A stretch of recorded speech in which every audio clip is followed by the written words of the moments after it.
వారు సుదీర్ఘకాలం కాంగ్రెస్ పార్టీలో ఉన్నారు. పెద్ద ఆయనకి అన్ని రకాల గౌరవం ఇచ్చాం. స్థానికంగా జరిగిన చిన్న సమస్యతో వారు పంచుకొని పార్టీ వదిలినారు.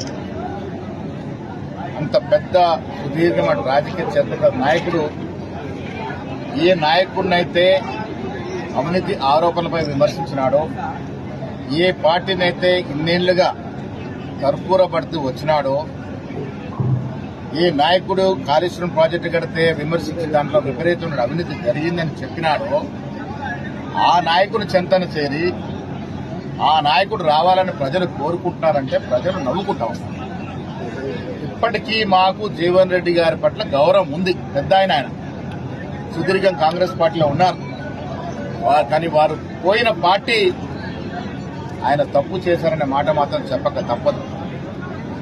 ఆయన లెక్కలతో సహా తీసి బీఆర్ఎస్ 10 ఏళ్ల హయాంలో ఈ రకంగా అవినీతి జరిగిందని నాకన్నా ఎక్కువగా పెద్దగా లెక్కలతో సహా చూపినటువంటి వ్యక్తి జీవన్ రెడ్డి గారు. అలాంటి పార్టీకి మళ్ళీ జీవన్ రెడ్డి గారు పోవడం అనేది జగిత్యాల ప్రజలు జీర్ణించుకోలేకపోతా ఉన్నారు. మాకు కూడా అర్థమవుతుంది.